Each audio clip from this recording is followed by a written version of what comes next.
సింగరేణి జంగ్ మొదలైంది. ఈ నెల 27న పోలింగ్కు సర్వం సిద్ధమవుతోంది. అయితే కోల్ బెల్ట్ ఏరియాలో ఇటీవల అసెంబ్లీ ఎన్నికల్లో వార్ వన్ సైడ్ చేసింది కాంగ్రెస్.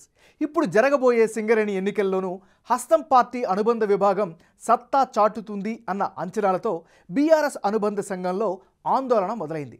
దాంతో పోటీ చేసేది లేదని ముందుగా నిర్ణయించుకున్న బీఆర్ఎస్ పోటీ చేయొద్దంటూ ముందుగా ప్రకటించింది.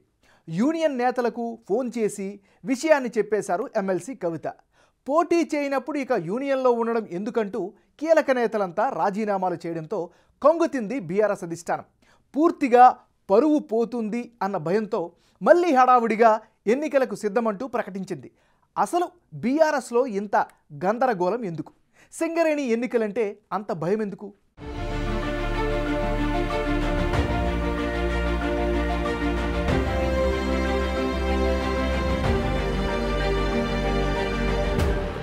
సింగరేణిలో మొదలైన జంగ్. కోల్ బెల్ట్ లో వార్ వన్ సైడేనా? ఎన్నికలకు ముందే బీఆర్ఎస్ అస్త్ర సన్యాసం. బీఆర్ఎస్ అనుబంధ విభాగానికి నేతల గుడ్ బై.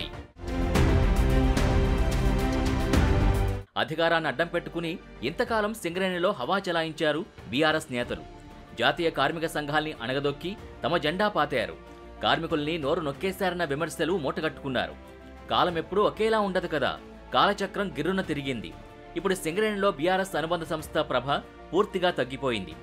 వీటికి తోడు ఇటీవలి అసెంబ్లీ ఎన్నికల్లో కోల్ బెల్ట్ ఏరియాలో ఎమ్మెల్యేలంతా ఓడిపోవడంతో సింగరేణి ఎన్నికల్లో పరువు పోతుందన్న భయం బీఆర్ఎస్కు పట్టుకుంది. యూనియన్కు చెందిన 3 టాప్ లీడర్లు రాజీనామా చేశారు. వీరిలో union president Venkatrao, working president Kengarla Mallaiah, ప్రధాన కార్యదర్శి మిర్యాల రాజిరెడ్డి ఉన్నారు. సింగరేణి ఎన్నికల్ని ఈసారి కాంగ్రెస్ పార్టీ సీరియస్ గా తీసుకుంది. ఓవైపు బీఆర్ఎస్ అనుబంధ విభాగం చేతులెత్తేయడంతో గెలుపు నల్లేరుపై నరకే అంటున్నారు. మరోవైపు బొగ్గుగని కార్మికుల సంక్షేమం విషయంపై పూర్తి స్థాయిలో సీఎం రేవంత్ రెడ్డి దృష్టి సారించారు. ఇప్పటికే సింగరేణి ఉద్యోగాల్లో స్థానికులకే 80% ఇవ్వాలంటూ రేవంత్ సర్కార్ ఆదేశాలు జారీ చేసింది. కాంగ్రెస్ అనుబంధ విభాగం ఐఎన్టీయూసీ దూకుడు పెంచింది. మరోవైపు సింగరేణి ఎన్నికల వేళ బీఆర్ఎస్ అనుబంధ సంస్థ తెలంగాణ బొగ్గుగని కార్మిక సంఘం నుంచి నేతల వలసలు మొదలయ్యాయి. కొమరం భీం జిల్లా నుంచి మొదలుకుని అన్ని చోట్ల చేరికలు కొనసాగుతున్నాయి. 2017లో సింగరేణి గుర్తింపు సంఘం ఎన్నికలు జరగ్గా ఆ ఎన్నికల్లో బీఆర్ఎస్ అనుబంధ కార్మిక సంస్థ తెలంగాణ బొగ్గుగని కార్మిక సంఘం గెలిచింది. 2 ఏళ్ల పాటు గుర్తింపు సంఘంగా కొనసాగేందుకు కేంద్ర లేబర్ కమిషన్ డిక్లరేషన్ ఇచ్చారు. అయితే గుర్తింపు కాలపరిమితి అంతకుముందు 4 ఏళ్లుందని, తమకు కూడా 4 ఏళ్లు ఇవ్వాలని టీబీజీకేఎస్ కోర్టుకెళ్లింది.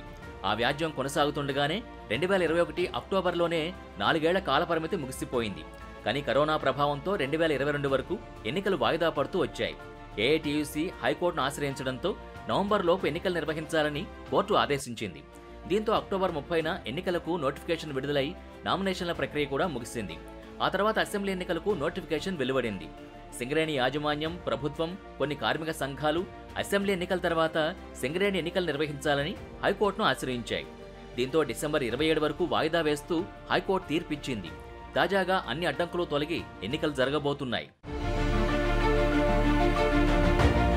సింగరేణి ఎన్నికల్లో కాంగ్రెస్ అనుబంధ ఐఎన్టీయూసీ, సిపిఐ అనుబంధ ఏఐటీయూసీ కీలకం కాబోతున్నాయి. తెలంగాణ వ్యాప్తంగా 6 జిల్లాల్లో విస్తరించి ఉన్న సింగరేణి సంస్థలో గుర్తింపు సంఘం ఎన్నికల నిర్వహణకు రంగం సిద్ధమైంది. పోల్ జరిపేందుకు రీజనల్ లేబర్ కమిషన్ ఏర్పాట్లు చేస్తోంది.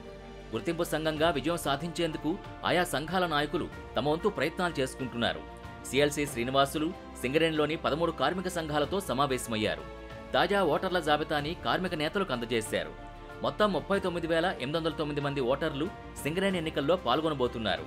కార్పొరేట్లో 1,191 మంది, కొత్తగూడెం ఏరియాలో 23,031 మంది, ఇల్లందులో 613 మంది, మణుగూరులో 2,452, రామగుండం 1లో 5,404, రామగుండం 2లో 3,557, రామగుండం 3లో 3,884, భూపాలపల్లిలో 5,935 మంది, బెల్లంపల్లిలో 998, మందమరిలో 4,838, శ్రీరాంపూర్లో 9,149, నైనీలో 4 ఓటర్లున్నారు.